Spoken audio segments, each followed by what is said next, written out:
Next आ जाता है individual level.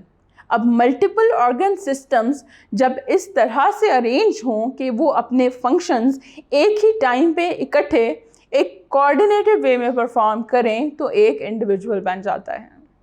Individual level पे डिफरेंट फंक्शंस एक साथ ही एक टाइम पे परफॉर्म हो रहे होते हैं। अब डिफरेंट ऑर्गन सिस्टम्स जो हैं वो रिस्पॉन्ड भी करते हैं दूसरे ऑर्गन्स के फंक्शंस पे। ऐसा नहीं है कि वो अलग अलग अकेले अकेले अपने फंक्शन परफॉर्म कर रहे हों। अब एक ऑर्गन सिस्टम जो है वो दूसरे ऑर्गन सिस्टम के किसी फंक्शन पे कोई रिस्पॉन्स भी दे सकता है। जैसे आप कभी तेज़ भागें या तेज़ वॉक करके आएँ, सीढ़ियाँ चढ़ के आएँ, तो होता क्या है, आपको पसीना आ जाता है। उसका रीज़न ये है to cool down your body. आपकी सांस तेज़ हो जाती है। मसल्स तक ज़्यादा ऑक्सीजन पहुंचाने के लिए आपकी सांस का तेज़ होना बहुत ज़रूरी है।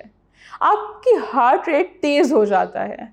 वो इसलिए होता है कि ब्लड ज़्यादा पंप हो और आपको ज़्यादा ऑक्सीजन मिल सके राइट अवे। इस तरह बॉडी के हर फंक्शन में डिफरेंट ऑर्गन सिस्टम्स मिल के काम करते हैं। जैसे ऊपर एग्जांपल में एक आप चल फिर के आए हैं और 3 रिस्पॉन्सेज आ रहे हैं, पसीना आना, तेज़ सांस, हार्ट रेट तेज़ होना, उस सारे फंक्शन को स्टेबलाइज करने के लिए। तो इस तरह से हार्मनी में हमारे सारे ऑर्गन सिस्टम्स काम कर रहे होते हैं।